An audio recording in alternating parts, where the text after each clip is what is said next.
Greatest ever done it. You can learn from it. Dope game ran it. Rap game run it. Street cred hunted. Nerd turned D-boy, not in genetic makeup. Baby, I'm a G-boy. Hashtag street boy. Wrong one to fuck with. Cross me at your own risk. Play to get back. You can trust this. I am far from average. To me, it ain't no such thing. Me against the world, so fuck it, I let my nuts hang. I've been known to bust bang. Kill it if the need be. I don't need an army when the smoke clears, he sees me. Rhyming at his finest. Unlike those vaginas that claim that they the real deal, knowing I'm the highest. Top of the command chain. I am what the streets made. I am what the hood built. You are just a weak lame. Homicidal maniac with suicidal tendencies. You're more like a punk band. I'm more like a pedigree of nigga you ain't seen yet. So y'all cannot describe me. Don't shit here surprise me. Money over everything except the nigga's manhood. I am not a prostitute. You don't understand hood. Fuck a nigga getting his unless he about to give me mine. Otherwise he prime beat. Shock him up the 9 and hit it with it 7 times. Fuck you thought I'm civilized? Welcome to the jungle, fool. It's only right I punish you. Nigga with an attitude. Feel like MC Ren felt. Quiet on the set, you funky bitch, you get your friend slip. I give your game a black eye. Blame it on the black guy. I be on some nigga shit, I'm niggerish, so that's why. Guess what my religion is? This is what the business is. Exposure for you garbage ass rappers. You can witness this. Came to bang your game up. Pussies think they came up. Oh, you got a drop head? So now you think you famous? I hear it's dangerous and we don't know your name, cuz we don't even give a fuck. Rappers get it fucked up. Security say you nah, this they side job. They don't want no conflict, they don't want no problems, nah.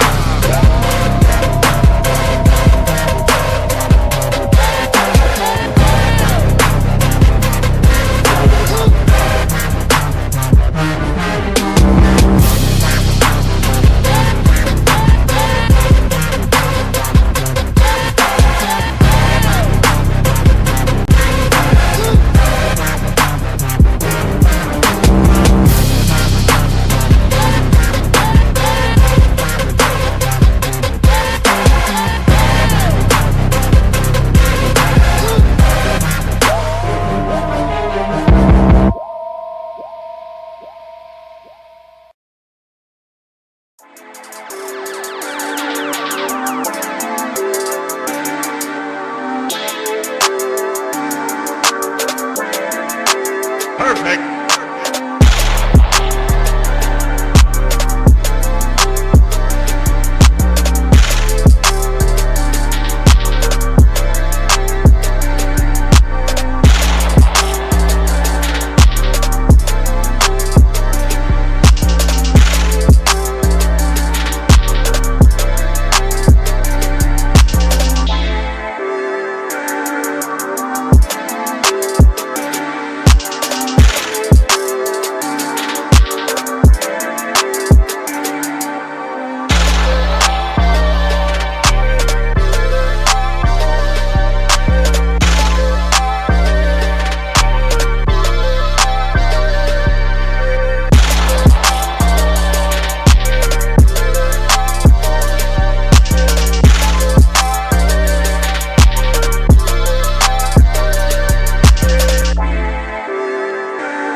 Salute, and welcome. Welcome back over to the Black Ocean. Now swimming in deep end with your host, the one and only Great Black Shark.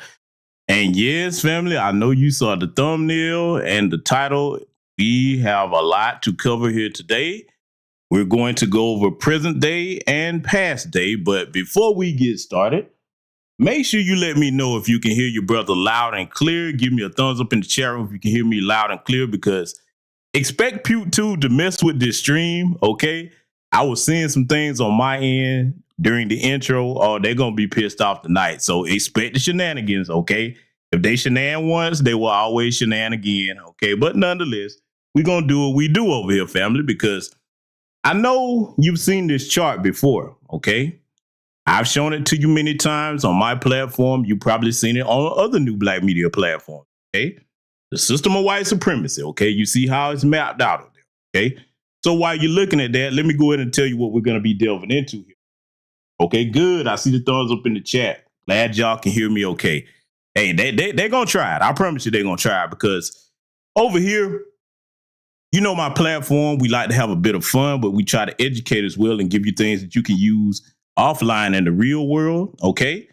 And when we start doing that in a way where we're talking about the truth that they're trying to hide today, just expect them to mess with any channel, not just mine, any channel that does that, okay? So they're just letting you know right now, just expect them to do what they do. We're going to do what we do over here.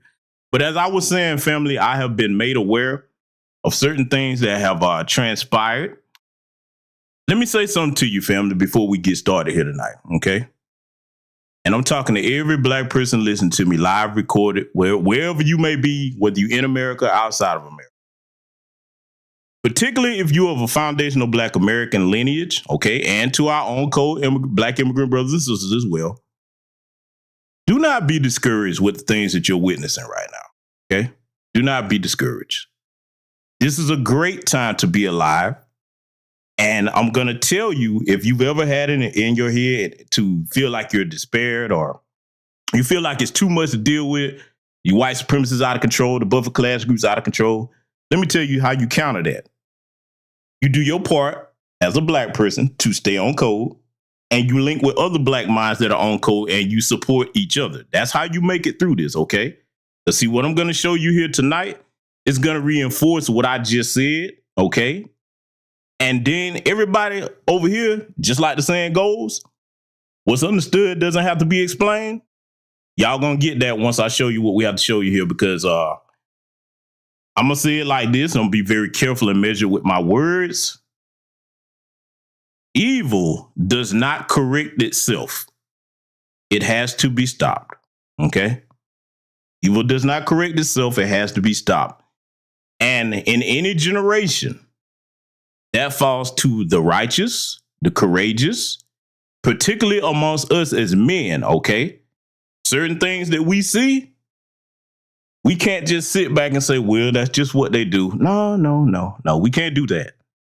Not telling you to be reckless, but what I am telling you is when something keeps happening to a people over and over, when the people get tired and they start to come up with a solution to the problem, you know what it begins with, family? I'm going to tell you what it begins with. One word, one of the most powerful words in the English language. N-O. 2 letters, 1 syllable. No. Okay? So just letting you know what we're about to witness here tonight. Let me go ahead and give you my disclaimer too.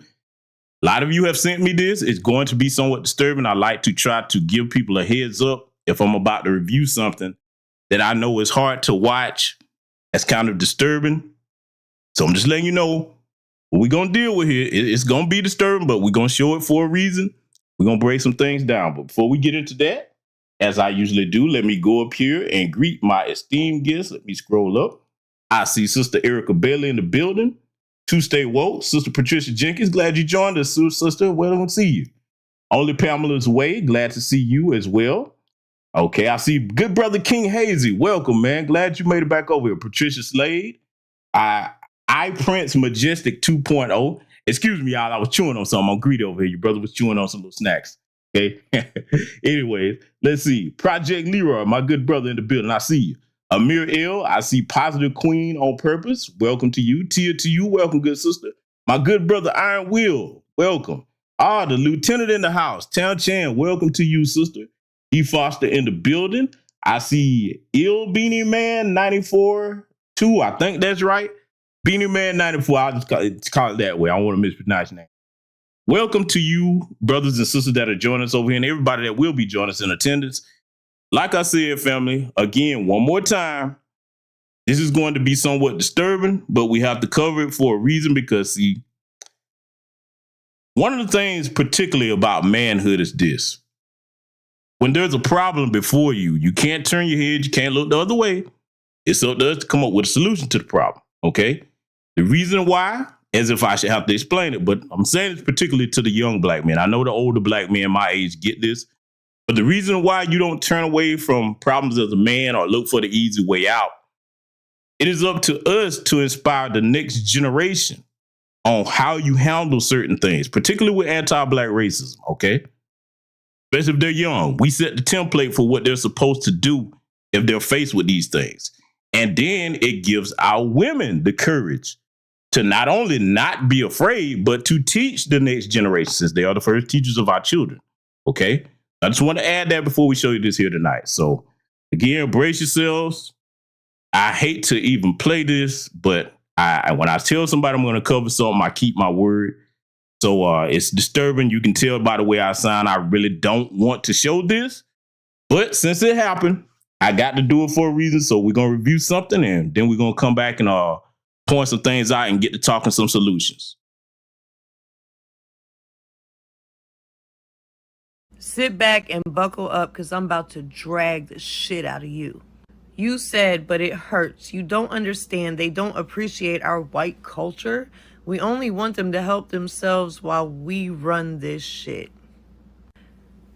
Whoo, now, first of all, if you want to talk about white culture, our culture is genocide, rape, murder, sexual assault, pedophilia, spreading disease, enslavement, brutality, horror. We are domestic terrorists in our own land.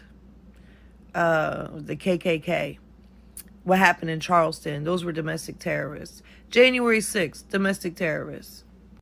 White culture is barbaric. So what part of our culture do you think that black people should appreciate? Would it be the enslavement? Would it be all of the lynchings? Would it be Jim Crow? Would it be Law and Order and the war on drugs, which was nothing but a war on black people? Would it be the fact that the CIA deliberately flooded the black communities with crack for the sole purposes of decimating the black community? COINTELPRO, look it up. Would it be the deconstruction of Reconstruction? Would it be all of the massacres that were committed against the black community as soon as they started to become successful and thrive, like Black Wall Street for one of the most iconic examples? Would it be the voter suppression? Would it be sharecropping, which was nothing more than slavery? Would it be the 13th Amendment that legalizes slavery that you think that they should appreciate? Would it be the oppression? Would it be the redlining? Would it be the Homestead Act where they gave away a shit ton of land to white people and gave the the newly freed enslaved not a motherfucking thing? Although they were promised 40 acres and a mule, they never got shit. But white people got reparations for the loss of their slaves. Would it be the underfunding of the education system? Would it be mass incarceration? Would it be the school to prison pipeline? Would it be the police brutality and the black people who are murdered every single day by those who are supposed to, quote unquote, serve and protect, which, by the way, they took that off of the police vehicles. You will not see that anywhere because that is actually not their job. They are modern day slave patrol. Is that what the black community should appreciate? Would it be the complete denial of their experience? Or is it the lack of our accountability that they should appreciate? I think you need to appreciate. All right, so you heard the white woman there. Now I will give her that much respect. You heard the white woman telling the truth about a lot of the history and present day of their people, okay? The things that we're still going through. Now, Why did I play that at the onset of the broadcast? Because as I told you, and I'm going to say it yet again, because I see we have more people joining us. Brace yourself. It's going to be a very graphic broadcast here tonight, but we must stand on the truth. As you all know, yesterday was the 4th of July, as we like to call it in New Black Media Spaces. We did not and do not celebrate that because in 1776, our people were not free. Okay? There are 2 dates that if you want to recognize the independence of Black people, June 19th, 1865, and then the true Juneteenth, December 6th, 1865. That's when so-called Emancipation Proclamation was actually ratified. Okay, and that's when it got around to everybody. Okay, so that didn't really happen until December 6th, 1865. Okay, in case you didn't know that, go look it up. Now, when you say the word independence, all right, you know what? The slogan over here, if you lived in America, liberty and justice for all. Well, it seems like it's supposed to be liberty and justice for everybody except for us, because what I'm going to show you now, I'm going to show you a situation that happened in Los Angeles, Lancaster, okay, LA County. Family, when we call the white supremacists and the race soldiers cowards, what you're about to see is going to reinforce that, and I don't think anybody's going to be able to argue with this. And you'll see why I made the statements that I did at the onset of the broadcast here at the opening. Okay. When I play this, all you brothers in here, okay, I don't want you to do anything but absorb this as if this was your mother, your grandmother, daughter, someone in your family. I'm going to play this, and then I'm going to come back and we're going to break some things now. Deputies cuffing a man outside of a Winco grocery store in Lancaster last week. Moments later, a deputy approaches a woman who is recording the encounter. The woman telling the deputy, "Don't touch me." The deputy then slams her on the concrete. The man is frantic, screaming, "Don't slam her down like that. She has cancer." Another person recording the incident screaming, "Don't punch a lady," as the deputy struggles to cuff the woman. This on the heels of the man and woman being accused of shoplifting inside the store and store security escorting them out of the building where deputies took over. I was disheartened. That could have been my grandmother, my aunt, my sister. As you see, the lady in the video was just simply recording her husband's interaction with the deputies, and they came over and attacked her. I would say attacked. He grabbed her by her neck and slung her down. Okay, so now you saw that short clip of the news reporting on that incident, okay, where they assaulted that sister, an elder in our community. You heard that the sister's husband said she has cancer. And they accused them of shoplifting. Now, they do that a lot with Black folks. See, let me tell you how I handled that. Let's start with this. Anytime I've ever been in a store and they get to following me or accusing me of something, first of all, let me tell you something. There's nowhere in America where I can't go and can't buy something, okay? If I see that, even if I got items in a cart or whatever, I'll put that shit back, leave it there, and exit. I will not spend my money where I'm disrespected. All Black people should have that type of self-esteem, okay? Because you don't buy where people don't respect you, okay? That's the first thing. Second thing, I always keep a receipt, even if that doesn't happen to me. You know why? I was taught that from a small child. Now, they had a receipt. However, it escalated after they had that receipt. See, let me show you something. It wasn't even about them having proof. These were race soldiers that said, you know what? Today, these are niggas we gonna get. See, anytime we walk out our house, that could be us, family. See, this is the reality we're dealing with. This is why we don't play with coons. We don't play with denying anti-Black racism and white supremacy, because we're still in a system that where it's very much functioning. Okay. Now, I'm going to play the long form of what happened so you see further how cowardly these demonic race soldiers are. Okay. And see, once again, as far as I know, now, if you all know it, feel free to put in the chat, because see, this platform over here is an information junction. Okay. If I'm showing you something, and y'all already got information that I don't have, feel free to put it in the chat, okay? My chat room operates different. As far as I know, they have not released the names of the race soldiers. And let me tell you something. We're in a brand new day. If we can see your face, we should be able to identify you. Somebody knows who you are. Somebody knows where you live. I'm going to add too much more onto that than that. I think y'all understand what I'm saying. I'm going to play this, and I want y'all to take a good look at these race soldiers' faces, because if you from LA, y'all should be able to identify these people. We don't have to wait on the media to put their names out. We done with doing that. No matter where we are, when a black person is harmed, and they want to play that game where they hide people's names, then it's on us to find out who you are. We will take seriously the obligation and the God-given right that we have to defend and protect our people, okay? This is an elder in the community. An elder that carries herself with some dignity on top of that. See, I have to be careful while I'm talking about this, because this pisses me off. The elders in my family, the women especially. When I think back to how they had a hand in raising me, you couldn't have ever even said a cross word to them in my presence. And I'm talking about even when I was a young man, let alone do this. See, there's certain things that if you know who you are and you connected to what your blood really is and what's in it, you can't just stand there and watch it. I gotta be very careful. I'll tell you what I'm gonna do, family. I'm gonna play this for you, and we're gonna point some things out. Why y'all doing this shit, man? Bro, why y'all doing all this?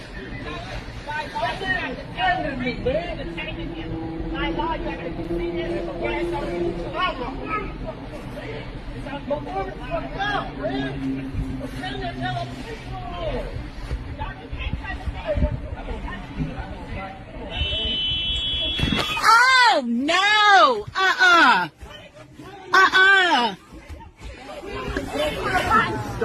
Motherfucker, get off of her! Don't you sock her! Don't you sock a lady! Don't you sock a lady! Don't. Now, family, when I saw that, I don't think there are any words to describe the rage that made me feel. Look at this cowardly piece of shit. I want y'all to get a good look at these faces, because see, just because I don't know who they are, that doesn't mean nobody doesn't know who they are. Somebody knows you, okay? I'm going to say this to all of you. It should be our business to know who these people are. You don't get to do this and then just go about your day like nothing happened. It is not illegal for you to record the police if you are not interfering with their duties. That sister was far back. We all saw that. She didn't throw anything at him. She didn't make no threats. She was practicing what is supposed to be protected under her First Amendment right, okay? He didn't even say nothing. He just came over there and threw the sister to the ground. See, you better recognize an act of warfare when you see it, because I've said this many times, I'm going to say it again here tonight. When any group, the women and the children in that group are attacked, that's an act of warfare. That's supposed to be responded to a certain type of way. Okay, there is no praying this away. There is no looking the other way. You don't cut this a pass. No. Because see, one thing about it, if it was the women in their community, a black cop did that to one of them. See, let's go here with it. Imagine if this was a black police officer, a male, and he threw an elderly white woman down to the ground like that while she was doing the same thing. What do you think their response would be? I want you to sit with that for a minute. Let me point something else out on the previous clip where the news reporter was talking to that sister. Let me point something else out that they tried to do too. See, in this oppressive system of white supremacy that we're in at current present day, what they try to do is, after something like this happens, I want to show you how white supremacy works, because some of y'all might not have caught this. They like to go find the women or either the children and ask them their opinion on something, because the response that the sister gave, and I'm not beating up on the sister, because see, you have to, and ladies, don't get angry at me for saying this, but I'm handling my responsibility as a man, as a member of the new black media. Brothers, what you have to do is train your sisters on what to say. Okay? We got to train our sisters on what to say. Again, I'm not beating up on her, but I'm finna make a point. They want to talk, especially to the women or the children, to get the response that she gave. Either you disheartened or it made you afraid. Here's the response I want you sisters to start giving if they come in front of you and you decide to speak. Don't talk about being disheartened. Don't talk about being afraid. You damn sure don't do that, because we all know what that old saying was taught. You can't show fear, especially to a wild rabbit dog, and you run, they're going to chase you. What you state is that was a miscarriage of justice. It is not going to be tolerated by our people, and we will not stand for that. Make sure your response is strong. You understand me? Sisters, I want you to hear what I'm saying, because see, whether you believe it's real or not, I want you to think back to the Willie Lynch letter. And I've reviewed that here on this channel in conjunction with Memorandum 46 and other documents, okay, on how to reverse, the strategic reverse of social engineering, okay? That's a broadcast on this channel. In the Willie Lynch letter, whether you believe it's real or not, it's not the point. I want you to hear me. You notice the section of the letter where it covers trying to inflict and instill fear into the women, okay? See, everything on this news media is done for a reason. The reason why they show over and over and over and over all these different things that happen to black people, they want to condition you and put a chain of fear on your mind so that you think, okay, I better not do nothing or this gonna happen to me. Fuck all of that. This is our homeland. We built this motherfucker. Okay, we built it. There would be no America without us. We have the right to exist in our homeland without being terrorized by these damn domestic terrorists. You Biden sexuals, you sit here and you put Jim Crow Joe in office. You ain't seen hide nor hair of a George Floyd and Police and Accountability Act, whatever they call it. None of you have even had the courage to bring that up. The sorry, no good Congressional Black Caucus, they should be the first ones speaking out when they see something like this, because they saw it, but they don't operate in our interest. You cannot continue to vote for a party that disregards our lives in such a way. And see, I'm going to tie this into something.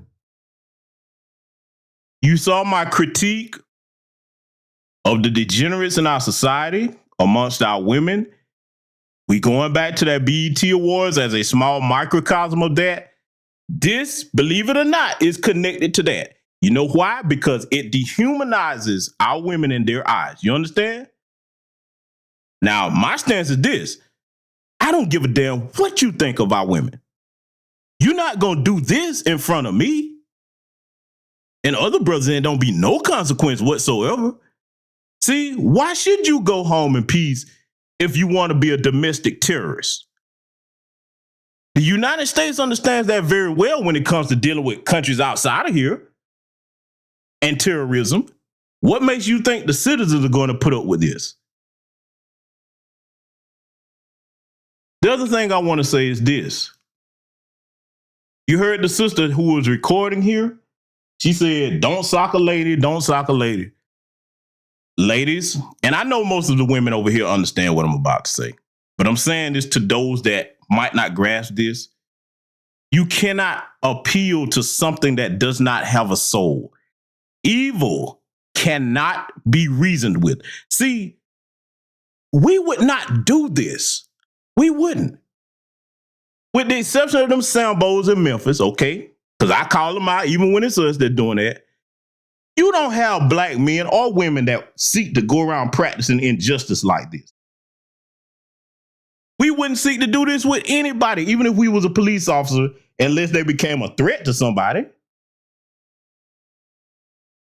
Here's the other reason why this is cowardly. And I'm pausing here for a reason before I let the rest of this play. How many times have you seen them handle these white supremacist male mass shooters this way? How many times have we seen it, family? These cowards down there in Uvalde, Texas, with the exception of one agent that was down there. I think, what was he, a U.S. Marshal? He went in by himself and took care of that threat. The rest of them with all this militarized police gear, thanks Barack Obama with the 1033 program, yeah, and the blue alert laws, okay? You got bulletproof vests, you got high-power automatic rifles, all different types of caliber ammunition, you got bulletproof riot shields, shock shields, you got all of this that you'll bring out for black protesters with signs, but the minute there's a real threat with children's lives in danger, these cowards, you saw the footage, huddled up out there like a bunch of big bitches. That's why I have no respect for them. But yet, a lone black woman with a phone, you charge and tackle her and throw her to the ground, and you didn't even have no remorse for this sister when her husband said that she had cancer. Don't you dare ask me to respect that. I'm going to let the rest of this play. Then we're going to get into some things about why you can't reason with evil. Because, see, I put that thumbnail on this broadcast for a reason. I want that image to be burned into your mind because, see, if anybody thinks I'm exaggerating, you just wait till the end of this broadcast. Let this continue. Soccer. Don't soccer. Don't be down to the ground. I didn't know that. No. Call the commander.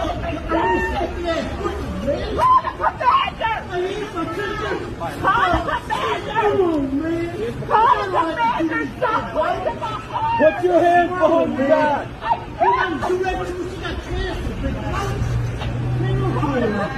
Calm down, man. No.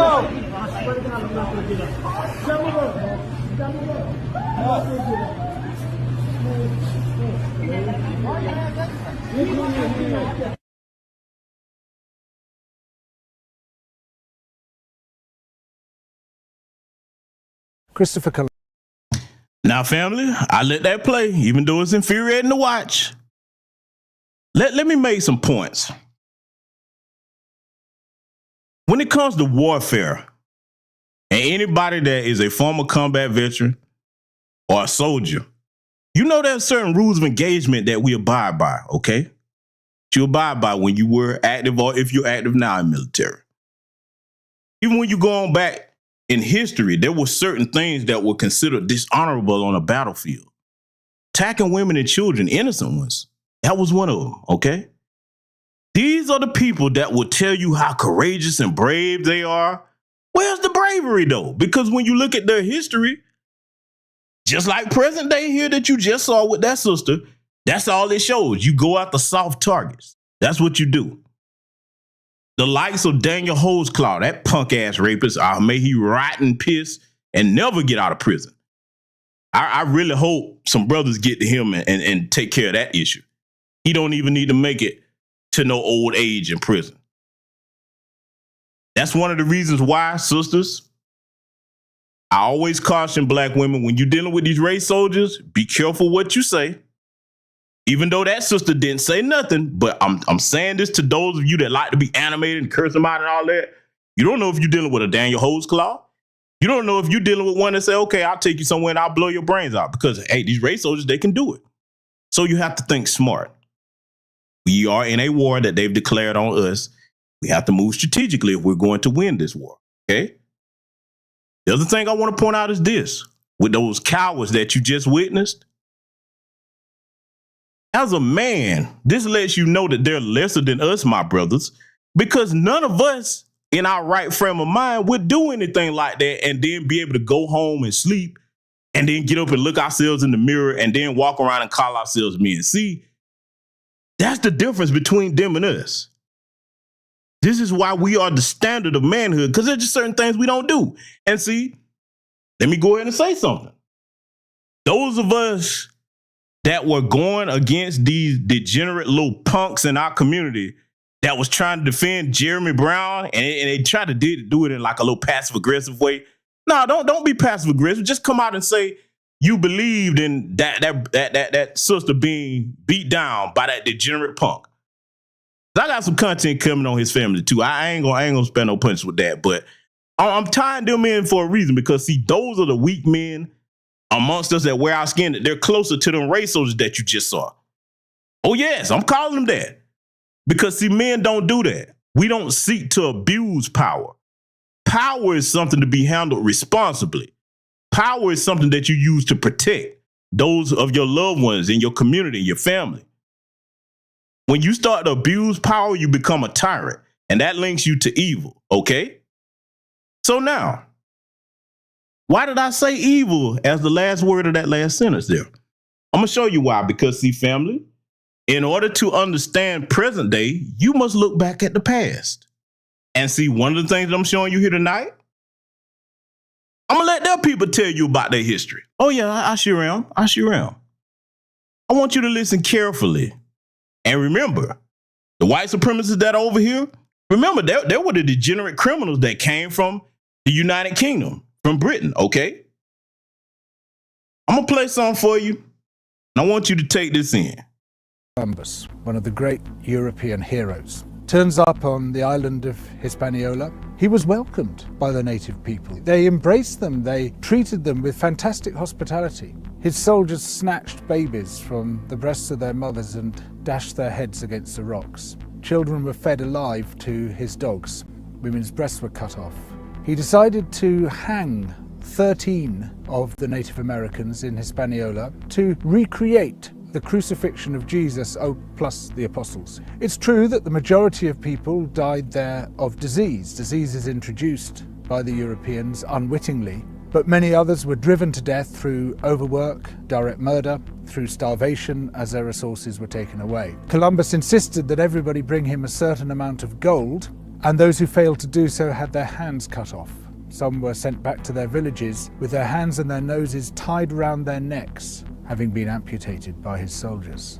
And what he did there set the pattern for the genocidal extermination of almost all the Native American peoples. 100 million before Columbus made landfall. By the 19th century, that had come down to less than 1 million across the Americas. Overtly endorsed by such revered figures as George Washington and Thomas Jefferson, who wrote about the necessity of wiping out Native American peoples. In Britain, we present the colonial project as being about teaching the natives table manners and double-entry bookkeeping.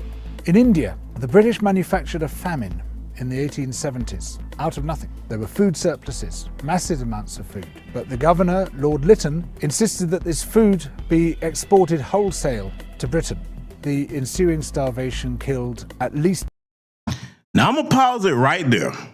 Oh, I told you we're going to be thorough over here with this history, because we're going to connect these dots. By the end of this broadcast, everybody's going to understand why I did it in this format. Remember where he was talking about the way that demon Christopher Columbus, and I remember as a child, once I was educated by my family on who he really was, I felt so disgusting and dirty that they would have us, children, celebrating this damn demon. Remember when I told you, and y'all probably heard me mention this on other broadcasts, but see, I got to add something, because he was talking about how they snatched the babies from the women and threw their heads on the rocks. Yeah, they did that, but see, they also did something else. They dug holes in the sand of the beaches and they put the babies in there while they was crying. They made their mothers, and in some instances their fathers, if they didn't kill all the men, watch as they took turns kicking the babies until their heads came. These are the type of evil bastards that are the descendants of these people we're dealing with here today. Okay, those are their ancestors. All right. When you hear cornballs like Dinesh D'Souza and Vivek Ramaswamy coming over here and siding with these white supremacists, this is the history that they're ignoring. Do you know how much of a weak punk bitch you got to be to ignore that this is what the white people did, the white supremacists did to your people? Take a good look at these images. These are not made up. These are real images from history. You heard what he said. And I'm letting the white people tell you. They manufactured a famine and forced them to starve. In other words, since they were too dumb, because we all know they were not an agrarian people, they could not work and cultivate the land, they stole from them, sent the food back to their people, and then I got to be careful with this because, see, I know more about this than he's telling. Let's just say this. Vivek Ramaswamy, Dinesh D'Souza, you should look up the history of what they made your women do just to eat. You should look up the history of what they made the children do just to eat. I can't even really describe that here on YouTube because it's so demonic. I'll just say this. It ties into something that we see today here on the FBI crime stats. White men are the biggest child molesters, rapists, and molesters of children, okay? I'm going to leave it at that. Y'all can put the dots together. I want to point that part out, though. So when you see these different groups coming over here trying to dump on us and you join with this, you have no room to criticize us because we are not siding with our oppressors like this. You want to be what did this on your screen right here. You want to be Vivek Ramaswamy, okay? Dinesh D'Souza. You want to be this. You want to be the people that did this to your people on the screen. That's what you want to be. You don't have no smoke for them. If India had any sense, or the likes of Dinesh D'Souza and Vivek Ramaswamy, because I get it. That's not all Indian people, but I'm talking about the tether class over here. You should be going after Britain for reparations. You should. See, we have the images of our ancestors like this burned into our blood. This is why we're doing what we're doing over here, and we're not going to let off the gas. You are too much of a coward, Vivek Ramaswamy and Dinesh D'Souza, to go after the reparations that you need to be getting from Britain for this. I could never forget this. Because we know what they did to our people, but I could never forget this on this screen. Just wanted to point that out. I'm gonna let the guy right here continue talking because, see, if you think what he said so far is bad, oh, you ain't heard nothing yet. This is why I do not play games with these white supremacists. Let's let it continue. 12 million people, possibly as much as 29 million people. All relief works were banned except for hard labor in labor camps, where the inmates received the same rations as the inmates of Buchenwald and where there was a 94% death rate per year. This was all done in the name of liberal free market capitalism. Of course, the British did something similar in Ireland. In Kenya, soon after the Second World War, there was an uprising by the Kikuyu people who wanted their land back. The Kikuyu were herded into concentration camps and fortified villages, almost the entire population of over 1 million people. People were systematically tortured to death. They invented a new kind of pliers whose purpose was first to crush men's testicles and then to cut them off. They raped women with bayonets. They raped men. Similarly, a favoured technique was to ram sand up the rectum with a stick. Sometimes they were rolled up in barbed wire and kicked around the compound until they bled to death. Some of the British soldiers boasted about this. This is within living memory. The Colonial Secretary lied about it. The papers documenting it were burnt. The impact of the rich and powerful nations has been so phenomenally murderous and destructive that it has been completely airbrushed from our national consciousness.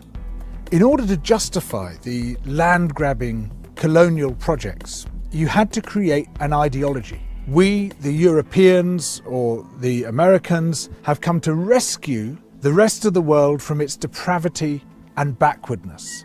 But in order to do that, you have to be able to demonstrate that the rest of the world is depraved and backward. From this arose the racism that is still with us today.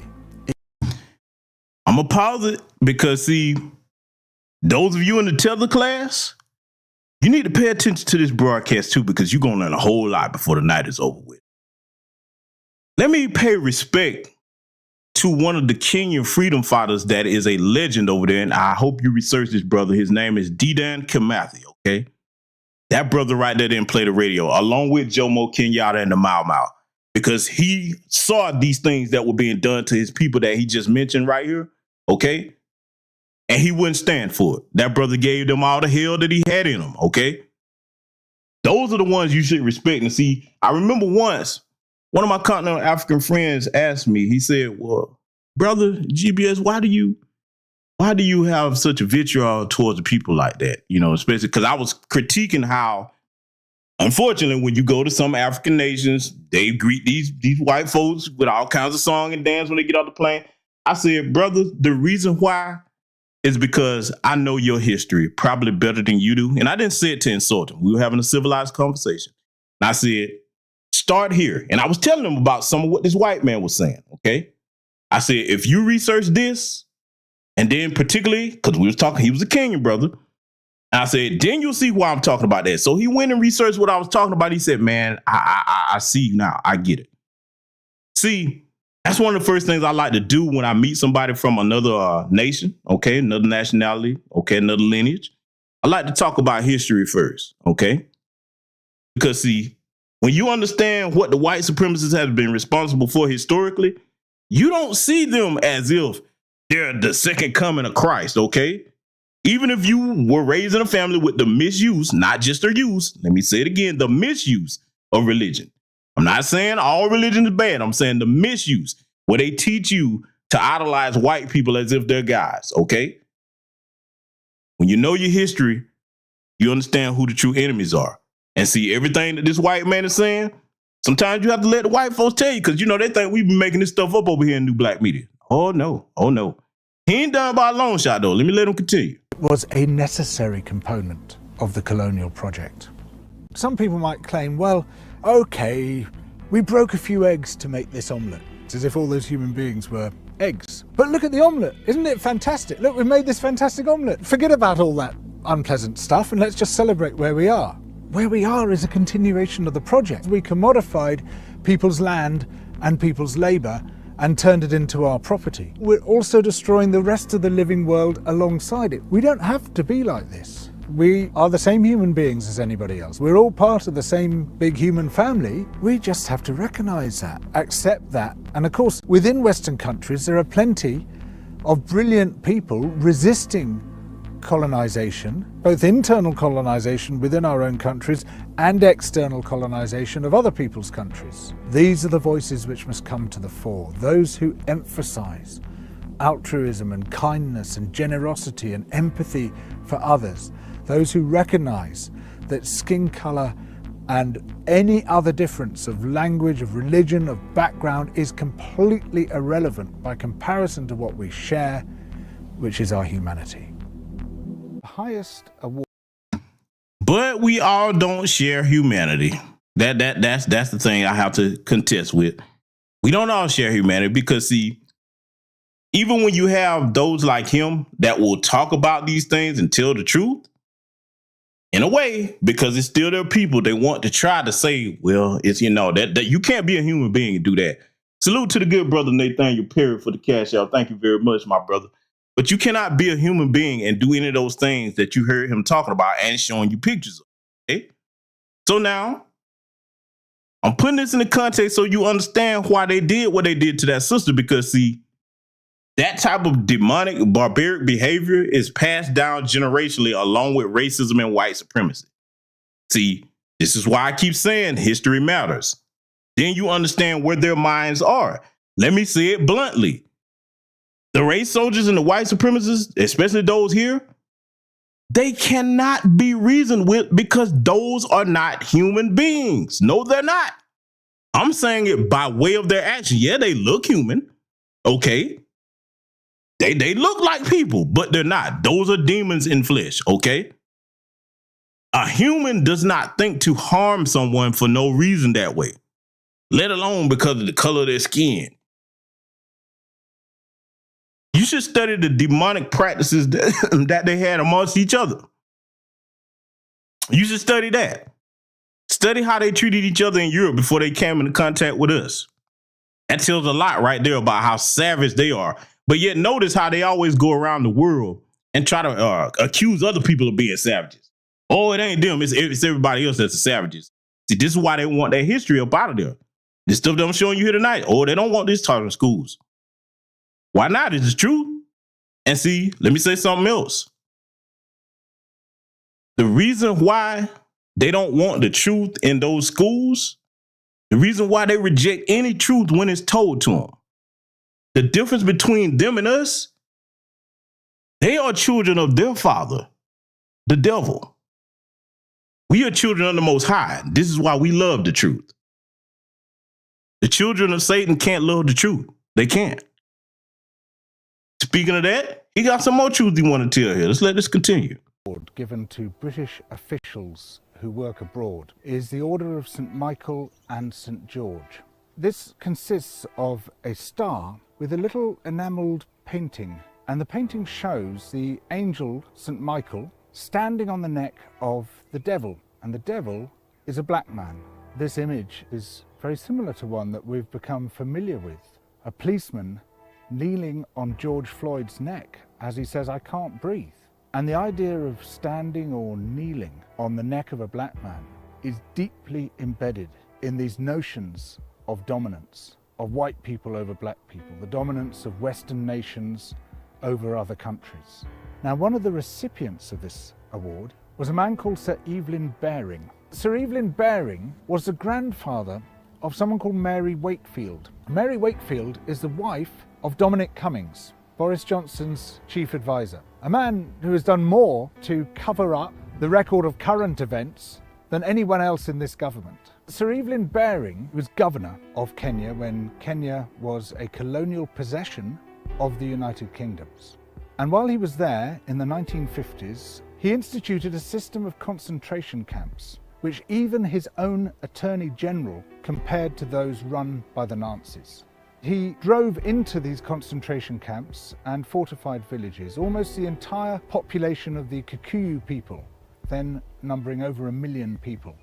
Huge numbers died, some of them of starvation and disease. Many beaten to death, burnt to death, tortured to death.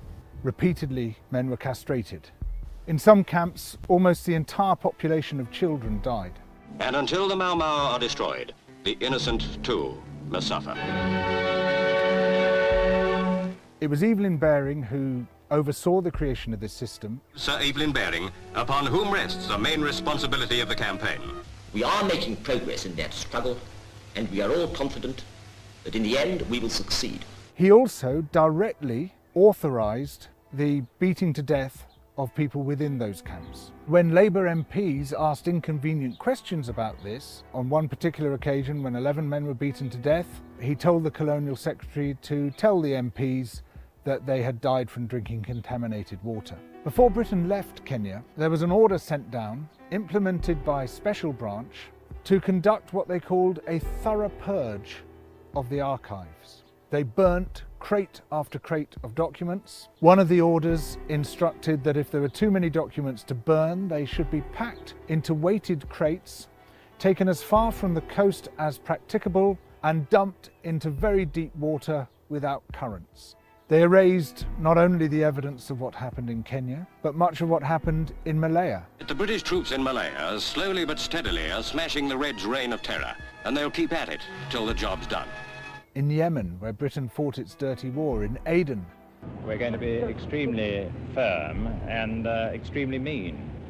If anyone starts any trouble, they'll just get their head blown off. They'll get the message in time, you know. We remember all this in the context of Boris Johnson telling us that to pull down statues is to lie about our history. The entire history that we are told about British imperialism is a lie. We, as a nation, have a greater level of pride in our empire than any other European nation. People look back with nostalgia to Britain's imperial past. That's impossible to understand unless we understand the massive fabric of lies, of deletions, which has airbrushed the colonial atrocities practiced everywhere we went. Imperialism has long been justified through the notion that the white man had a duty to civilize the so-called other races. Racism is an ideology, and to a very large extent it was created by British theorists. You can take it back to the late 18th century and the work of a physician called Charles White, who was one of the people who formalized this idea that there's a sort of ladder of life, and the white man is at the top of that ladder, and below the white man on the ladder is the white woman, and below that were people with dark skin. That ideology remains with us today. And we call that ideology of white supremacy, not just racism. See, that's another thing some of them will try to do. They'll try to just say racism. There is only one group of people on the planet with a global system where they can practice anti-black racism and injustice with impunity. Worldwide, only one. There is no equivalent system. Okay? And see, let me say something to those who are in the tether class. I'm showing you what should invoke some shame in you if you have honor, because you have to have honor in order to have shame. If you have no honor, you can't be shamed. This is what these bastards did to your people in your nations. So you should never be against us getting reparations here. If anything, you should follow our lead so that you can go after your reparations from these demons. This is what they did to your people. You understand? The white man is telling you, not me. I'm just filling in some of the blanks, but he's telling you his people's history, okay? So you should be ashamed for running and never going back to fix things. Hell, even if you're trying to get your money up over here, you're not even working to get things straightened out here. See, I could understand if the tethers came over here and they said, okay, we had to leave home. We don't have a power footing over there, but we gonna get it together so we can straighten some things out. You're not doing that. Most of them, you come over here, you ain't never going back, and you don't want to hear nothing about what's going on over there. You don't even care about your homeland like that. It's false when we get to going in on them, because if you really cared about it, you'll be trying to work together with your people here to do something for people back home over there, okay, where you fled from. I couldn't let it go. See, that's what foundational Black American freedmen are different. We ain't letting it go. We ain't letting it go at all. I don't care whether it's Emmett Till, George Stinney Jr., okay? Name after name, even the president here, Breonna Taylor, George Floyd, Tamir Rice, whoever you want to name. Listen, we ain't letting shit go. There will be reparations. We will put an end to this system of white supremacy. See, we fight it. We don't yield to it. That's the difference between us and them. You come over here and they tell you how much better than us that you are. It's really a backhanded compliment, because what they're saying is, pay close attention, and this is gonna burn, family, because see, I'm finna give you something you can use when the tether class start that foolishness. When they tell you you're not like them, you're better than them, what they're saying is they know what they've done to you, and you are going to be a little trained pet and overlook it, whereas we are not going to overlook a damn thing. That's what the running joke is when they tell you that. Yeah, and if you doubt it, well, just wait. I'm not done yet. Or rather yet, the white man ain't done, because I'm going to let him educate you. Just let him continue. It's that ideology which led to the policeman kneeling on the neck of George Floyd, institutional racism to systemic racism. And a huge part of that ideology began here in the United Kingdom to justify our seizure of other people's resources and other people's lives. These relationships continue by other means. Through our trade relationships today, which are often highly coercive, enforced by offshore tribunals of corporate lawyers, basically forcing countries to give up their natural resources, enforced by international debt, and what we see is a net drain of wealth from the poor nations into the rich nations. This wealth is not just being taken from other people in the world today, it's also being taken from future generations. The capacity of the earth to support us is being wrecked by those who are burning through the earth's resources as quickly as possible, who are destroying our life support systems. Environmental destruction, imperialism, racism, these are intimately connected. They all mesh together as part of a global system of injustice. It's not just the bad stuff in history that they don't want us to see. It's also the good stuff. The massive role of the slave revolts and rebellions, of the slaves themselves and the ex-slaves, who through their advocacy managed to generate a huge amount of outrage about the slave trade and what it involved. Similarly, the history of resistance and rebellion within these shores, a huge range of people's movements amongst the working classes, amongst the middle classes, trying to create a better, juster, more democratic nation, often hundreds of years before their visions came to fruition. And by learning from that history, as well as by learning from our history of atrocities, these two hidden histories, we can begin to understand where we stand, why we are where we are, and how, from that position, we can start to build a better world. In Britain, we present the colonial project as being about teaching the natives table manners and double-entry bookkeeping. In India, the British manufactured a famine in the 1870s. Out of nothing. There were food surpluses, massive amounts of food. But the governor, Lord Lytton, insisted that this food be exported wholesale to Britain. The ensuing starvation killed at least 12 million people, possibly as much as 29 million people. All relief works were banned except for hard labour in labour camps, where the inmates received the same rations as the inmates of Buchenwald, and where there was a 94% death rate per year. This was all done in the name of liberal free market capitalism. Of course, the British did something similar in Ireland. In Kenya, soon after the Second World War, there was an uprising by the Kikuyu people who wanted their land back. The Kikuyu were herded into concentration camps and fortified villages, almost the entire population of over 1 million people. People were systematically tortured to death. They invented a new kind of pliers whose purpose was first to crush men's testicles and then to cut them off. They raped women with bayonets. They raped men. Similarly, a favoured technique was to ram sand up the rectum with a stick. Sometimes they were rolled up in bars. And I'm playing this for y'all again, family, because see, I want you to be certain on what you're looking at, because I understand that some people are just coming in. And salute to you, good brother, Street Media TV. I'll make sure that I get it to you, okay? Because see, everybody needs to spread this. And see, let me say something while I got people gathered in here.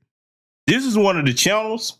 If you see something over here that you can use, feel free to use it. This is a classroom. This is an information center. If you find anything you need to use, hey, clip it, put your own commentary to it. Feel free. I'm not one of the people, man, you got that for me. No, I don't care about that. Because see, for me, my goal is to educate my people. So let me tell you why I'm like that when it comes to anybody using anything I have. Sometimes there may be a person that can catch something that I miss. You might be able to articulate it better than me. You may have more facts than me. Or it could simply be you might have a bigger platform. Some people may want to listen to you more. All I care about is that our people know this history. You see? Because see, here's the important thing. You look at a lot of these tethers that's running around over here. Look at some of our own people that choose to ignore things, because it's hard not to know our history if you're a foundational Black American freedman. But when you are detached from who your people are, your history, especially in your immediate family lineage, you become weak. And when you become weak, you're easily conquered. Now, think back to what I just showed you with that sister at the beginning of this video. See, if we were where we are as a people and we understood everything we've been through, there would be hordes of people rushing them bastards for that. They were like, you're not finna do this to that sister. Fuck all that law and order shit. The minute that you do that, that's not law and order. That's terrorism. Terrorism that we paying for with our tax dollars. Let me tell you a people that I respect that would not do that, that wouldn't sit there and watch it. You go over into a Jewish community and think you're going to hem up one of their women like that.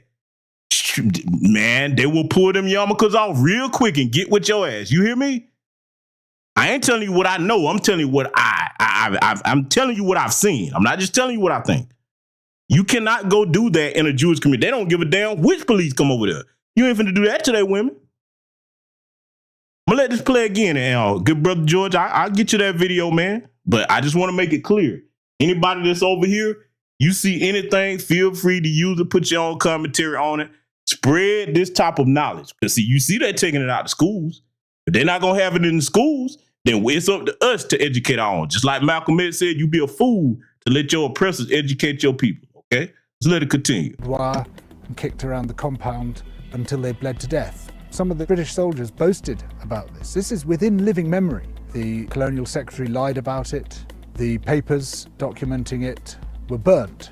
The impact of the rich and powerful nations has been so phenomenally murderous and destructive that it has been completely airbrushed from our national consciousness. In order to justify the land-grabbing colonial projects, you had to create an ideology. We, the Europeans or the Americans, have come to rescue the rest of the world from its depravity and backwardness. But in order to do that, you have to be able to demonstrate that the rest of the world is depraved and backward. From this arose the racism that is still with us today. It was a necessary component of the colonial project.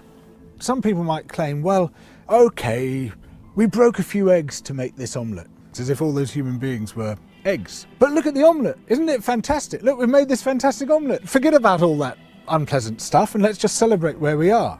Where we are is a continuation of the project. We commodified people's land and people's labour and turned it into our property. We're also destroying the rest of the living world alongside it. We don't have to be like this. We are the same human beings as anybody else. We're all part of the same big human family. We just have to recognise that, accept that. And of course, within Western countries, there are plenty of brilliant people resisting colonisation, both internal colonisation within our own countries and external colonisation of other people's countries. These are the voices which must come to the fore, those who emphasise altruism and kindness and generosity and empathy for others, those who recognise that skin colour and any other difference of language, of religion, of background is completely irrelevant by comparison to what we share, which is our humanity.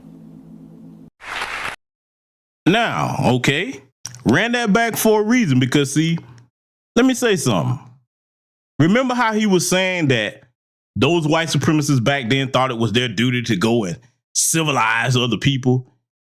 How can you bring civilization to people when you don't even know what civilized is yourself?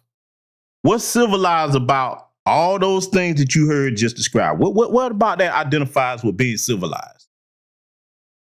In fact, if you really know your history, you know it was us who brought civilization to them. Think about it. How can you claim that you're civilized when you couldn't even get the basics of civility right, which is washing your ass? These people were afraid to take baths. They called lice pearls of God. They thought the funkier you were, they thought that was being pious. When we all know that cleanliness is next to godliness. You had animals running around in your homes. You didn't even understand how to eat a meal properly. Think back to the brother Zeriab the Moor. See, before Zeriab and those Moors went over there, they would just put a bunch of shit all over. You see those medieval movies where they got the big ass table, all the food just piled up there? That's how they did it. They didn't understand that you ate in courses. They didn't understand that you had to clean things before you cook it. I could go on and on. Listen, Isabella I, I want y'all to look her up. Isabella I. Do you know that this woman, Spanish queen, she bragged that she only took a bath twice in her life, when she was born and when she got married. Do you know how nasty you got to be? You got the nerve to say anything to my people about civilized. See, when you know history, you don't have to even crack jokes on. Just hit them with the truth. I'm trying to remember which was it King Louis, one of those kings. This joker didn't even bathe. He stopped taking baths to the point that one of his damn toes fell off. I think it's King Louis, one of them. Look these things up. But I'm going to let something play here from, you recognize this face, one of our esteemed grandmaster teachers and ancestors. I'm playing this for a reason, and I want you in the tether class, if you come across this broadcast, don't worry about being offended with what I say. I want you to listen to the words of Dr. Clark. I want all of us to listen to this, but especially you tethers, because see, this will remind you what you should be fighting for today. I'm going to let Dr. Clark speak, and then I will chime in with commentary about midway through once the brother gets finished. I was supposed to be here early. They gave me another assignment. They didn't pick me up to go to the assignment. I followed their instructions and waited at the hotel. I would love to be here when I can be more fully in depth on this subject, because there's a whole lot of illusions about Africa's relationship with other people in the world. There's a whole lot of illusion about our relationship to the religions in the world. And these belief systems that had its origin in Africa, all of them, and there is no exception, turned on African people. I said there is no exception. And there's one thing you have to get through your mind and keep it. Nothing that ever came from the European mind was meant to do anything but facilitate European domination of the world. And I said there's no exception.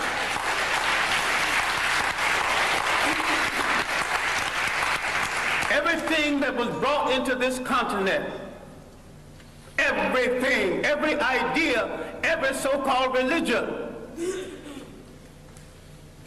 was meant to dominate and to control. The Arabs had no illusions about it. The Europeans had no illusions about it. You were the ones with the illusions. And yet every element that went into the making of every major religion in the world started in Africa.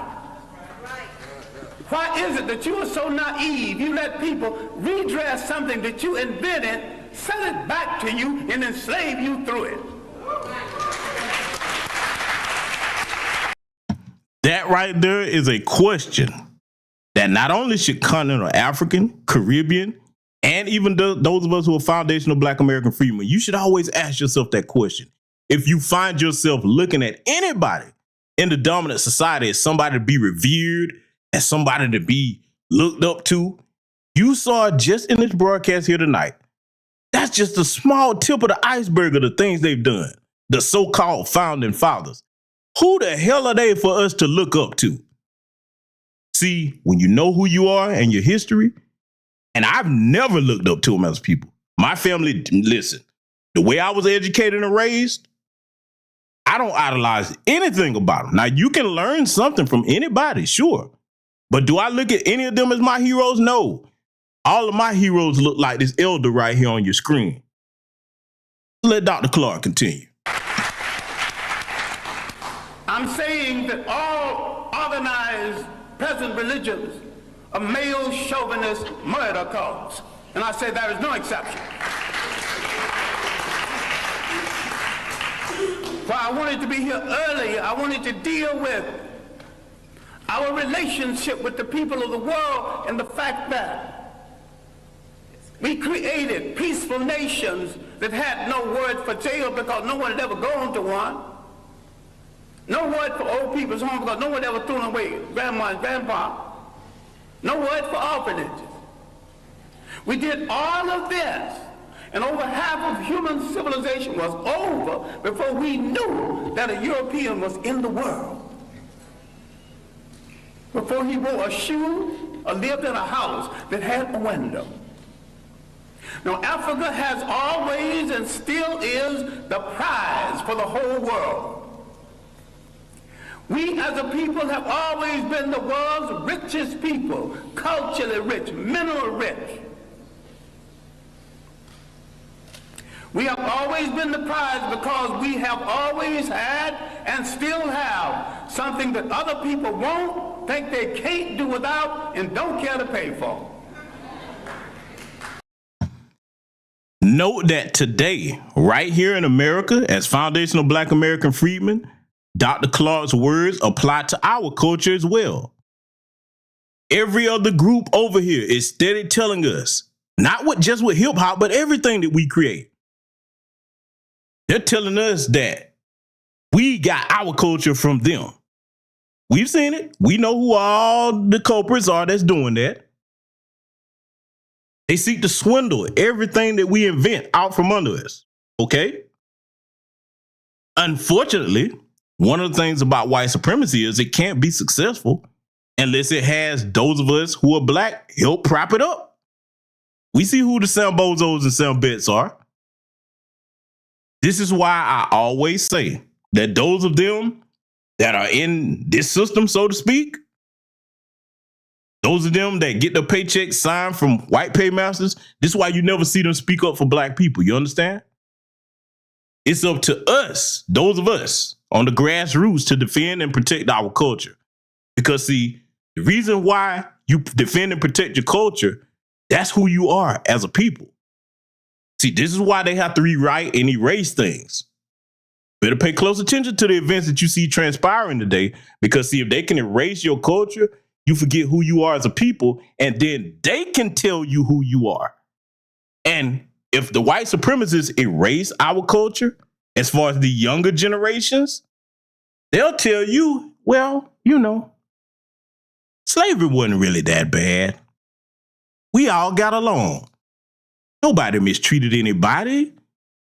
Oh, we were just always smarter than you. And, you know, we helped you, good little niggers, get to where you are now. See, so you should be grateful to us. See, this is what a demon does. I told you, I put that face on this thumbnail on this broadcast for a reason, okay? I'm going to continue to let our ancestors speak, because many of us have heard this, but sometimes you have to bring back the knowledge of our elders and ancestors, because it fits right with what we're going through today here. And the answers to it are in a lot of their bodies of work. We are blessed to have had elders and ancestors like Dr. Clark. Let's let the brother continue. Because we have always been the prize.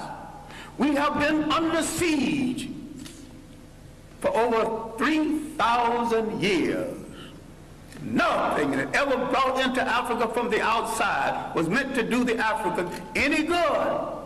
That means all other religions. Islam was the handmaiden of Arab imperialism. Christianity was the handmaiden of European imperialism. The Hebrew faith was the handmaiden of a concept called the chosen people. Now, if God is kind and God is merciful and God has no stepchildren, he won't choose one over the other. And to say he chose some people, you're making him a bigot. And to say that he endorsed enslavement of one people over the other, you're making him an accessory to murder. The Arabs used Islam to rationalize their slavery and their imperialism. The Europeans used Christianity to rationalize their slavery and imperialism. Who are you kidding about friends in the world? Damn it, if you want a friend, look in the mirror.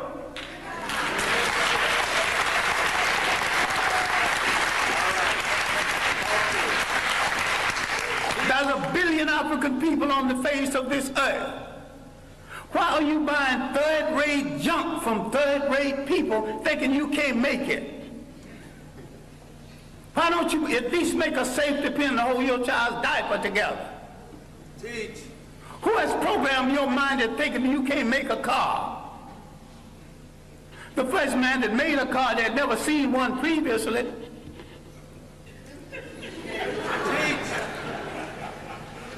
The Japanese bought cars, bought locomotives, broke them down and studied them, and had a Japanese technician produce each piece, put it together, and had a much better train than the one they copied from. All knowledge in the world belongs to everybody in the world. Yes.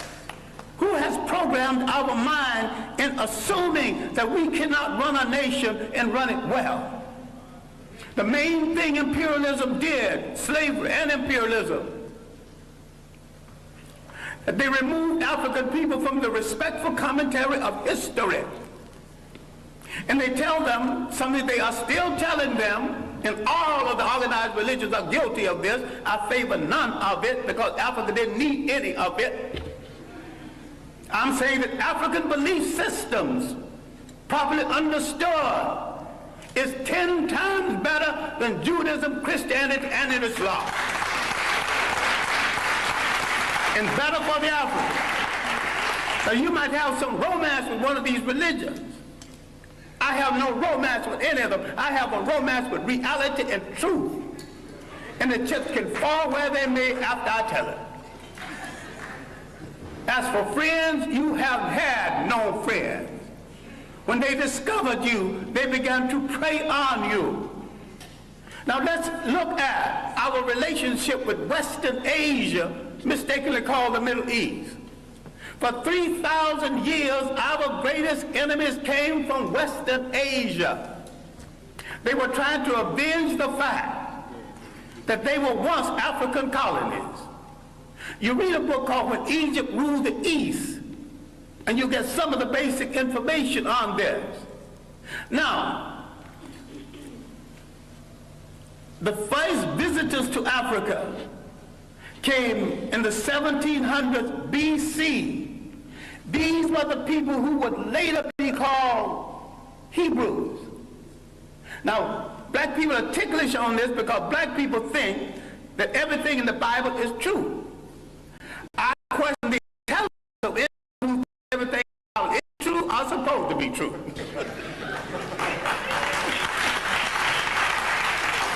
It's allegory,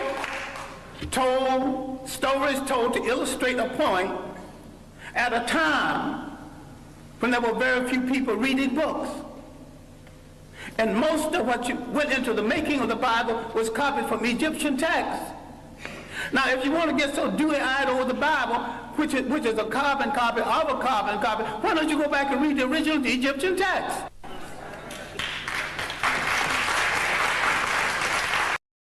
I want to pause it right here, and I want to add something to our ancestors' words.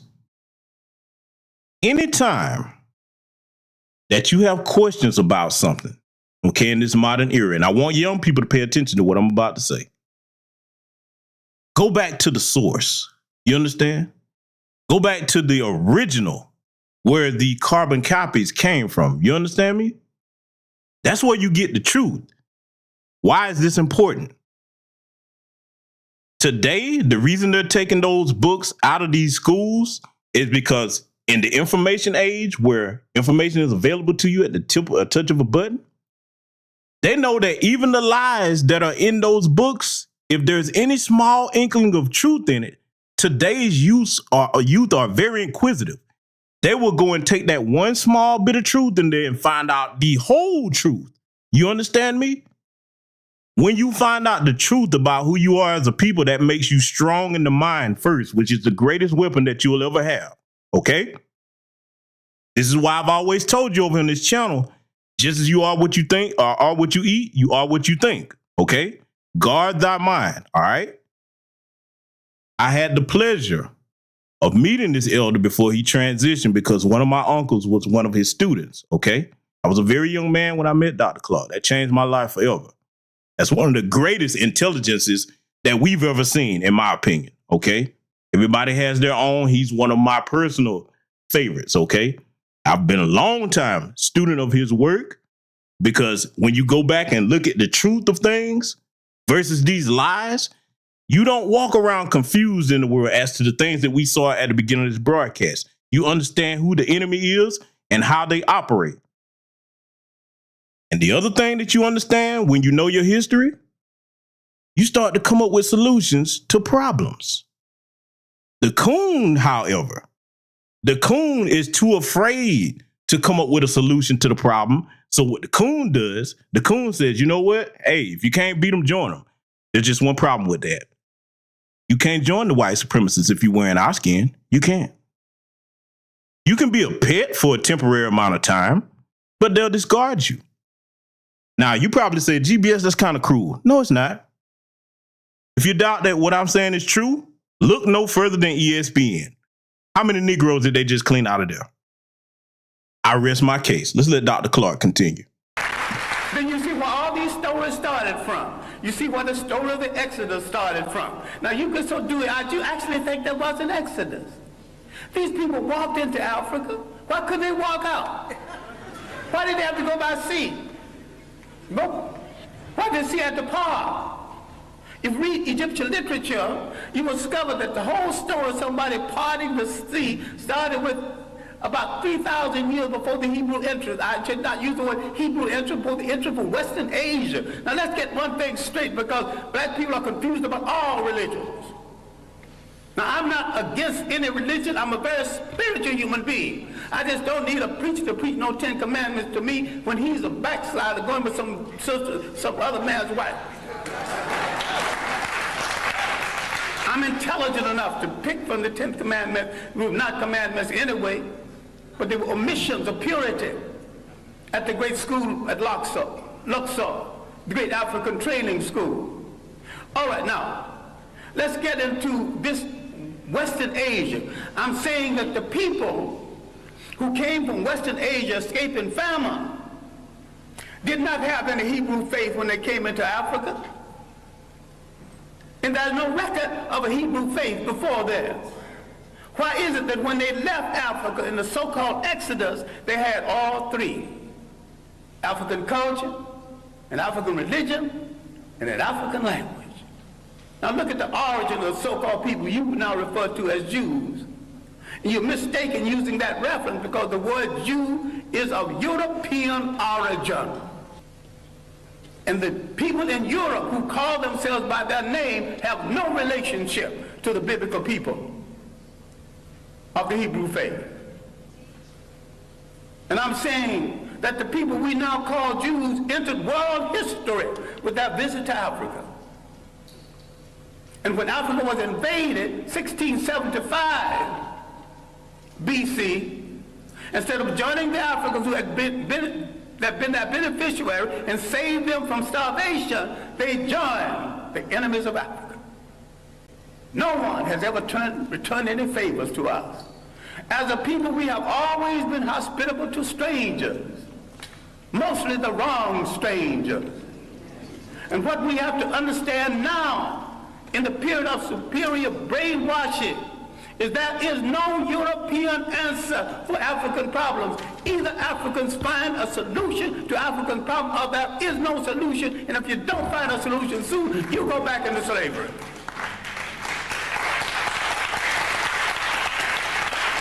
We have to stop all of this nonsense about who belongs to what religion when all of them were imposed on us in the first place. We stop all this fight between Muslims and Christians when neither one of the religions are doing them any good or moving them toward independence. All of them are handmaids of conquerors. All of them are religions of conquerors. We were naive when we accepted their interpretation of something that we had all along. I'm saying we need to take a good look at ourselves.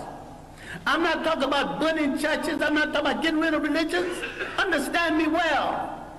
I am saying that every single thing that touches your life, religious, socially, and politically, must be an instrument of your liberation, or you must throw it into the ash can of history. That part right there, family. That part right there. What do I always tell you? And I recently posted something on our community tab, and a couple of people, most of you got it, but a couple of people missed the point. I'm not talking about, just like the ancestor is saying, throwing any religion away. But when religion starts to be misused, if it's not an instrument that leads to your liberation or your empowerment, what good is it? Look at the white supremacists, how they misuse religion to the point that you even have one of the oldest domestic terrorist organizations, the Ku Klux Klan, claiming that they're a Christian organization. Look what they did with religion that they exposed us to on the plantations, okay? If you want to read a book about how that went, everybody's familiar with the slave Bible. There's a book called How to Make a Negro Christian by Charles Colcock Jones. That's How to Make a Negro Christian by Charles Colcock Jones. Read that book. You'll see what they left out of the scriptures when it pertains to what they want to feed us, as far as keeping us docile to the point that we're subservient and we're their slaves, or and today they want to see you as a pet. Go back to the origins of things and get the whole truth, then you'll see what you're supposed to be using any religion for. Because see what that elder just said earlier in this speech, it's up to us to find a solution to these problems that we're dealing with. And we can find them because we've done it before. The problem today is, particularly in America, and again, I've said it before, so I'm going to repeat it. When that pandemic started, God bless anybody who lost loved ones in it, okay? But the other silver lining coming out of it was we had time to get our minds right and think. We were unplugged from the sports, the entertainment, going to the concerts, going to the clubs, going all these different places. Our minds began to go back to what was most important for some of us, okay? Enough of us, rather. That was their worst nightmare. Because, see, when it comes to white supremacy, one of the key components that they had is all that stuff I just mentioned, It functions as a massive distraction to make you overlook your oppression and your problems, even if it's killing you, to the point that you're like, well, hey, at least I got my little drink. You know, at least I can go over here and get high. Or, hey, I go to this club. I watch these sports. But see, when that's been taken away, it resets your mind. You understand? I want you to pay attention to how relevant this elder's words are today, because see, just like he said, all these other groups that's coming over here that we fought for them to have the right to come over here, look how they're behaving. And boy, the ultimate joke is about to backfire on them, because they're celebrating this so-called affirmative action thing, and because that really never really benefited any black people, okay? Wait till these agents see how that's about to backfire on them. Oh boy, it's coming. It is coming. And one thing I want to make sure that I tell my people over here, those of you gathered listening live or recorded, when it happens, not if, when it happens, hey, black people, you were right. No, you don't. Take that over there. You want to be white. Remember, hey, what you mark on your paperwork and all your identification, you over there. Now, we know we were right, but you go on over there and deal with that. We know what it is. We are under no illusions about trying to become honorary white supremacists, okay? Let them hold their own nuts. We've done enough. It's time for us to do for our people and nobody else. Let's let Dr. Clark continue. Develop a liberation Islam. And if you develop a liberation Islam, you have to turn on the supreme slave traders who were in the slave trade 1,000 years before the Europeans. And Muslims are merely forerunners, the Arabs are not above joining the Jews against black people. In America, they're already doing it in Detroit. In America, they're already doing it in real estate. You got some dewy-eyed thing that you got a friend. I still ask you to look at that mirror. And if nothing staring back at you is friendly, then you've got no friend. But this is why you start friends. All right. I'm saying something which you need to reconsider. I'm saying that everything that came into Africa, every people that came into Africa, did not come to do Africa any good. Everyone and every religion and every people who came into Africa declared war on African cultures. They began the bastardization of African people, created confused mulatto who didn't know whether he to be loyal to his mother's people or his father's people. That confusion is still here. The fascination for the color of the conqueror and the fascination to go to bed with the conqueror. Now that's raw and mean, but it's true. Now, some time ago, a North African leader, Gaddafi, was sending some Libyans to study in Europe. And he told them what any good nationalist would tell students going to study: I'm not sending you to Europe to find a wife. I'm sending you to Europe to gain the technology to come back and make Libya a strong nation, a strong Islamic nation, and a strong Arab nation. And you cannot achieve any of this between the legs of a European woman.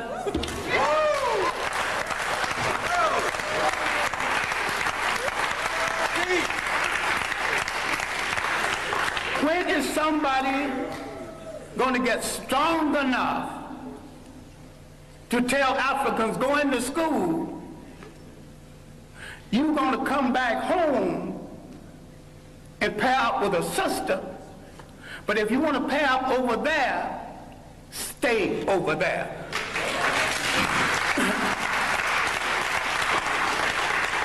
Now, the one thing we have to look at, and I'm sorry, I'm going to have to conclude on this because I've left out a body of information. At the university, I teach an entire course, semester course, on Africa's relationship to other people.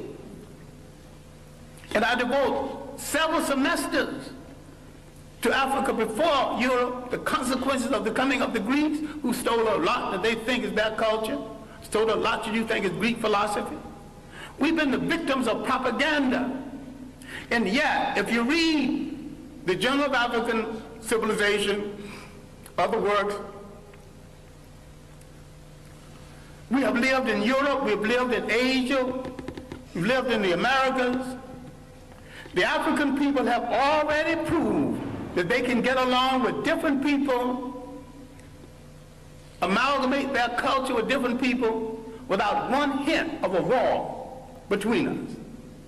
People who come into Africa immediately declare war on African culture, standards of beauty, standards of conduct, and change the African concept of theirs so they can rule through him. Now, think about what Dr. Clark just said, because not only has that been done on the continent and it continues today, it carries over right here in America and affects those of us who are foundational Black American freedmen. Think about it, family. Everything that he just said applies to us right here in present day. All these other buffer class groups that come over here and are allowed to classify themselves as white, we hadn't done these people nothing through our history. Nothing. Yet they come over here and public enemy number one is start attacking Black people. When we're responsible for them to even have the right to come over here. This is why I say no more. No more. We've been more than hospitable. We've been more than kind. We've been more than generous. Particularly with the Asian community, we gave you an economic base when you put your businesses in our communities. White folks weren't supporting your businesses like that. If we really understood who we were as a people and what we're responsible for, we would withdraw all of that, because let's be clear, there's not an Asian business anywhere that sells anything we just got to have. We should withdraw all our economics from their community if they're going to continue to practice anti-Black racism against us.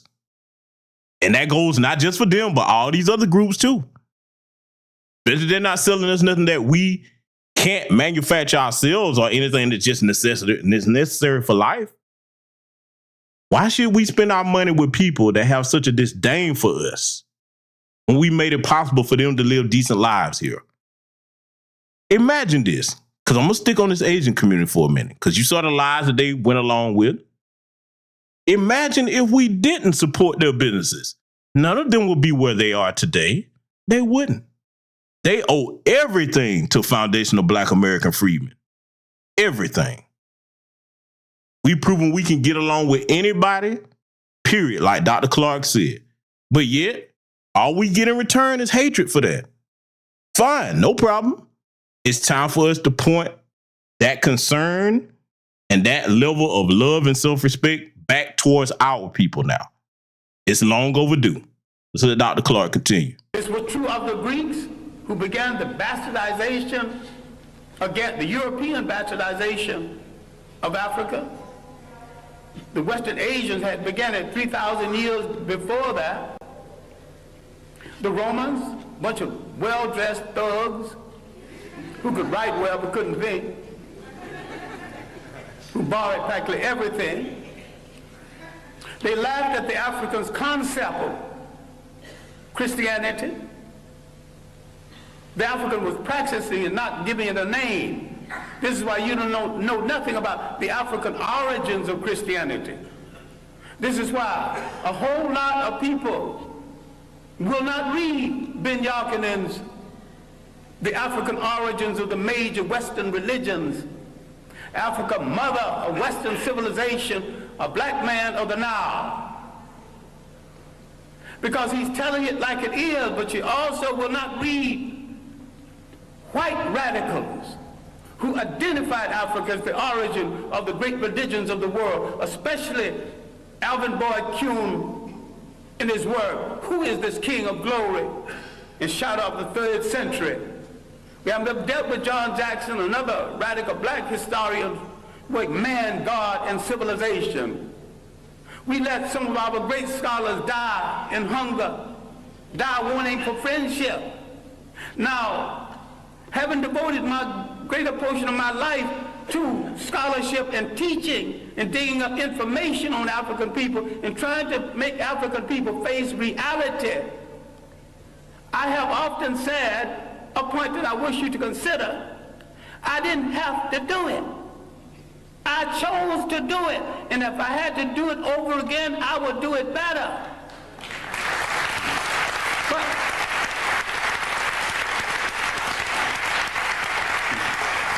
I have a lot of talent other than the talent to teach and to research.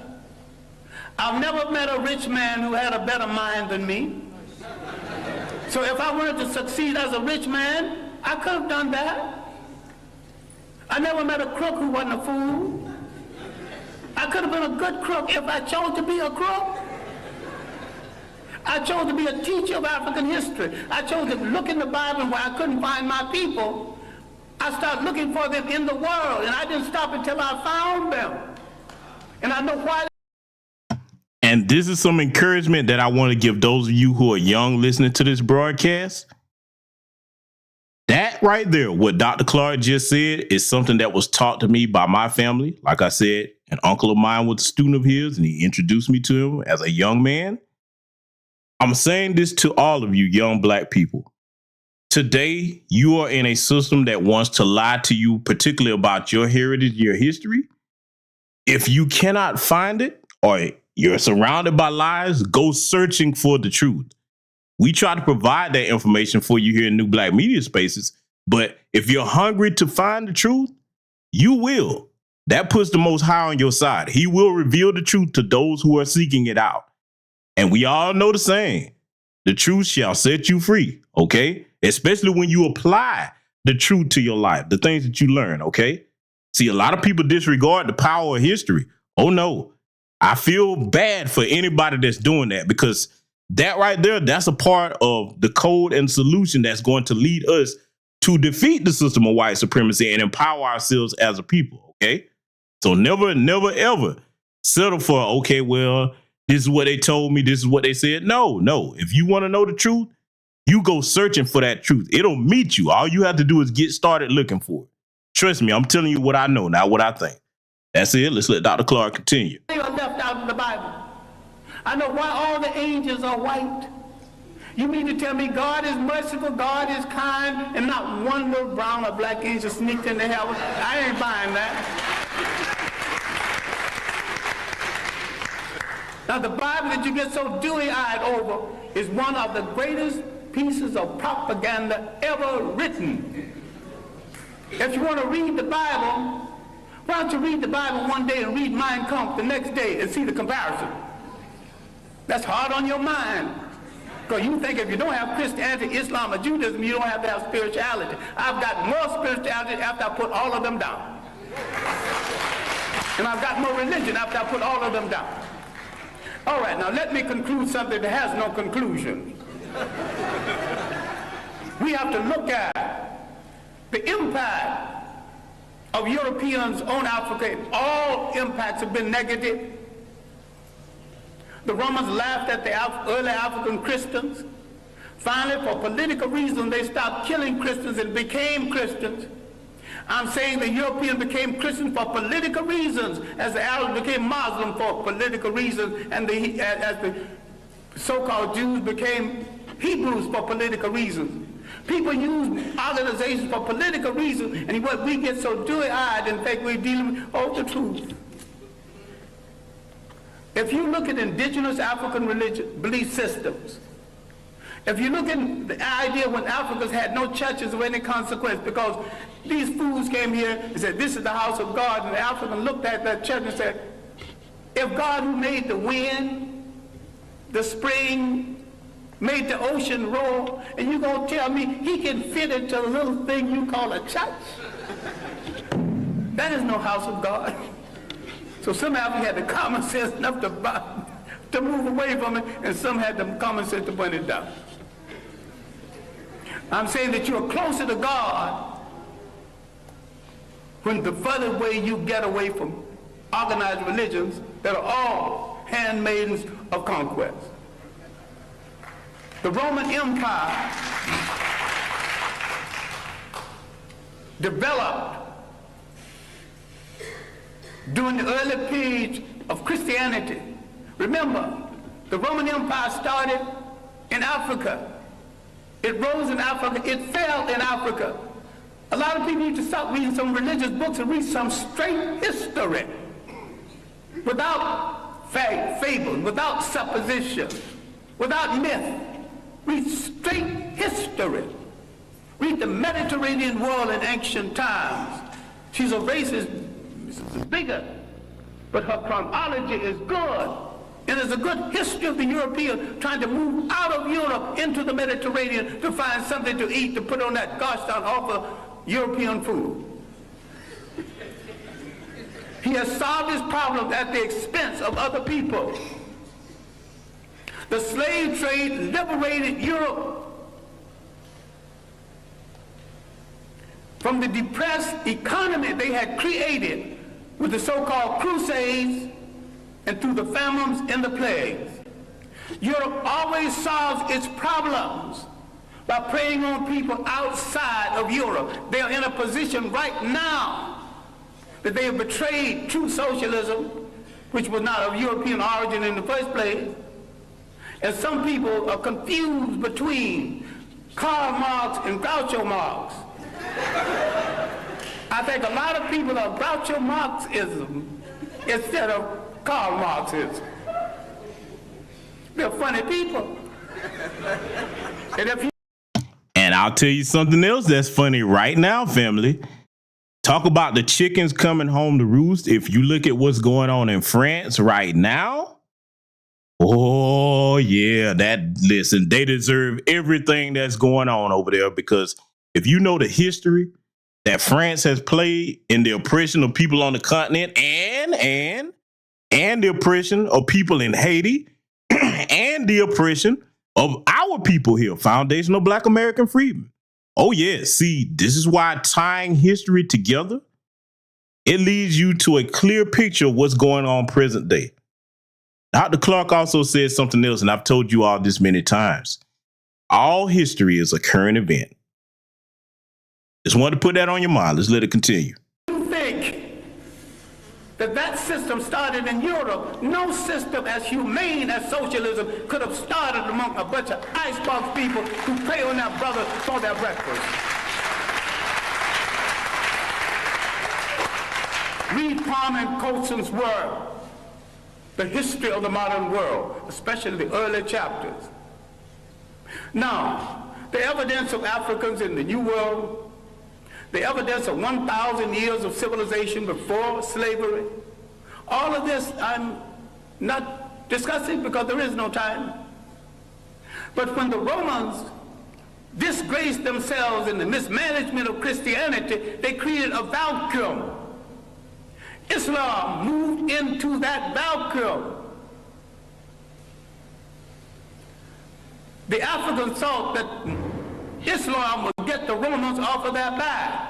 They were right. Islam got the Romans off of their back, and the Arabs jumped on their back, and they're still there, using Islam to justify it.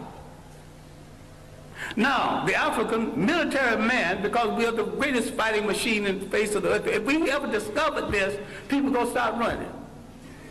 Under proper leadership, proper inspiration, properly equipped, the black man is the greatest human fighting machine God ever created, if indeed God created it. I think the gods of Africa created it. Once you lose track of your heritage, you lose track of your liberty in this world. The Europeans doing the slave trade not only read the African out of history, they colonized history, they colonized information about history. They colonized image. They colonized the image of God. Who told you Christ was white? He was born in that part of the world predominantly occupied by non-European people. So you should not get into the argument about whether he's white. All you have to say, was he a Greek? No. Was he a Roman? No.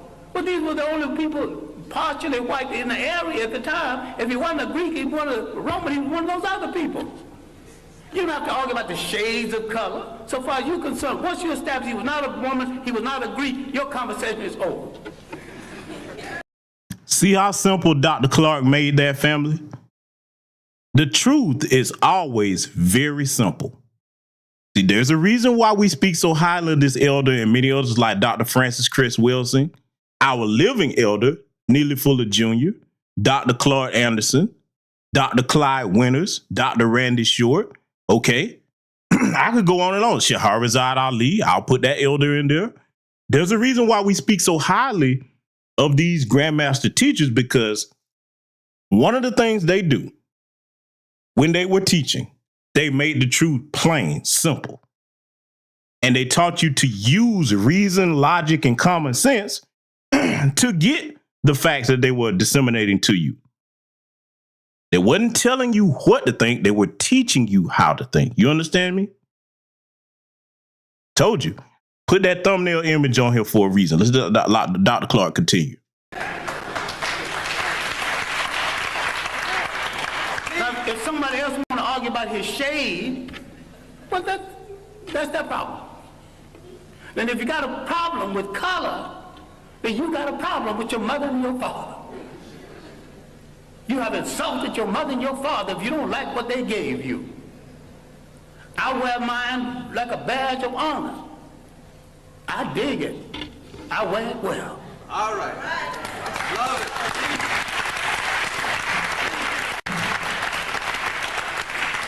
I'm saying in closing, and I am closing, that what you have to do is take a holistic look. Not only at your position in the world, but your potential in the world. You have to learn how to convert everything into an instrument of liberation or leave it alone. You have to realize there was no Greek fraternities and sororities until they were introduced to secret African societies. People get all dewy-eyed over something that was imposed on them in order to control them without understanding that. That's another imperial effort. So it bothers me, and although I have good personal friends who are Muslim, that not a single Muslim scholar have dealt with that 1,000 years of African independence before slavery and how the Arabs from the north systematically destroyed these nations. It did not occur. 1591, from Morocco, an army was launched against these great independent nations in inner West Africa. These were great states. And because of poor communication between African and African, there was enough armies in these states to march down to the coast and to drive every slave trader into the sea. But the communication between African and African was so poor. Even today, the East Africa is not too clear about what's happening in West Africa. And nobody knows what's happening in North Africa because the conspiracy to hold on to Africa is happening in South Africa and in North Africa. So the whites in South Africa willing to play a part, and the pseudo-whites in North Africa willing to play a part. In all this world, you have no friends. But if there are a billion of you on the face of this earth scattered all over the world, what do you need with a friend other than yourself? Why can't you turn inward on yourself and say, I will wear no clothes I don't produce. Start with your underwear. I wear no shoes that's not made by a brother. You're creating a shoe factory, employment at once. Start buying airplanes, break them down and study them, and later on make airplanes. What this whole thing is about is the restoration of confidence. It has been the role of these handmaidens of colonialism to destroy your confidence in yourself. You don't believe that you can look like a god. You don't believe a black father in your home is to some extent a god. That doesn't make the black woman less than a goddess. Because we produced the first human societies that recognized and respected the female god. We produced the first human society that said you can't be a king unless you got a queen. You can't be a god unless you got a goddess. So you can see all of these social ills that people are defending now, none of it started in our countries. I defy anyone alive, and those who want to come alive, come back and prove me, I invite them too, to show me one single case of sexual deviance or maladjustment any place on the African continent before the coming of foreigners.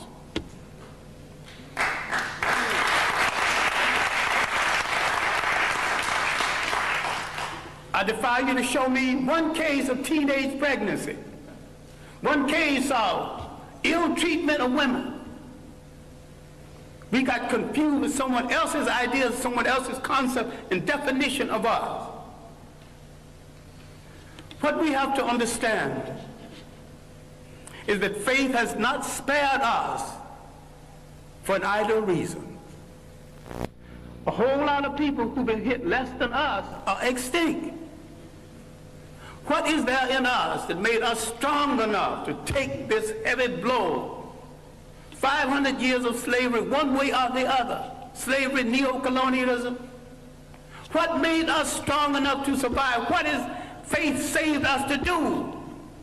And inasmuch as we gave the world its first humanity, faith has saved us to give the world its last humanity.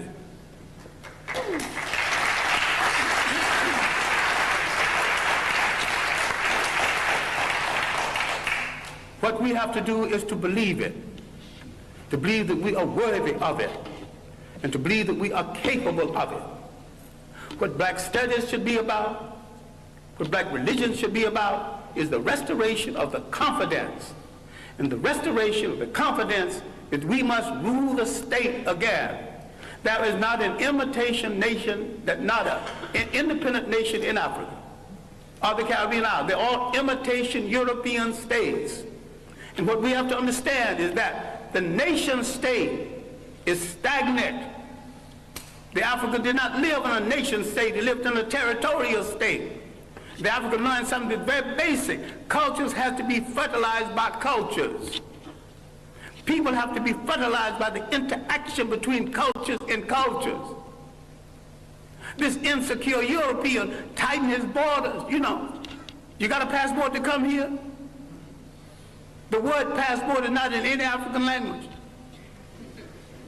The things he invented to restrict himself, he imposed on other people.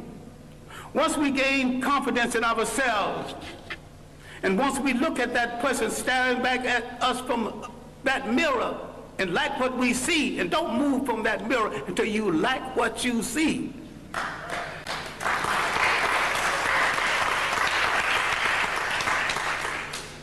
Then, in coordination with other African people throughout the world, we will give the world a new lease on life. We will turn to all of our people and not one part of them, because we came from a matrilineal society that respected women to the point the lineage came down to the female side.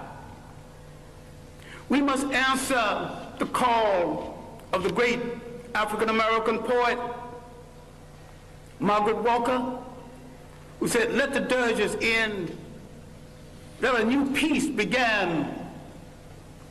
Let us write a new covenant for the freedom of ourselves in the world. African men throughout the world need to step forward and answer Sister Margaret and say, Sister Margaret, we have heard your call, and because we have never been a society that excluded women, with our women at our side, we are ready to pick up the challenge. We are ready to start a revolution that will change the world. We won't get ready tomorrow because tomorrow's things are left to tomorrow. We will start our revolution right now, and we will start it with ourselves. Thank you. And there it is, family. Family, I brought this broadcast to you here tonight because at the beginning of it, a lot of you sent me that situation, and I saw a lot of our people responding in a disheartened way, but I brought this broadcast to you tonight to raise your confidence, not only as a foundational Black American freedman, I also brought it to you if you are one of our own code Black immigrant brothers and sisters. You have to go back to the source at times to be reminded of what your purpose is. You have to go back to the source of our great grandmaster teachers like Dr. John Henry Clark and many others to remember what it is that you're supposed to be fighting for and to pick up the mantle of their unfinished work. See, that falls upon us. They gave everything they had for us to have the knowledge that they left behind so that we would hopefully pick it up and do something with it. Okay? So for me, I am not disheartened. What I will continue to do is work with those who are like-minded and on code to continue to dismantle this demonic system of white supremacy that we see that is trying to oppress us every day. I say to all of you gathered over here tonight, make sure that as far as it depends upon you, look at other Black people with value, respect. See them as your brothers and sisters and know that we're all we got for real over here, okay? The only answer to our problems is going to come from us. I hope that the point of the broadcast was reached here tonight. Salute to the good brother Project Leroy for the cash out. I hope that the point of the broadcast here was reached tonight. Okay, I hope it inspires and uplifts many of you. I hope you learned something from it over here tonight. Okay, because see, knowledge is power, especially when it's applied, and then it becomes wisdom that you can pass down from generation to generation. That's it. Salute to everybody over here. You are valuable as a Black person. I respect you. I love you. Black first. And I will see you all in future content.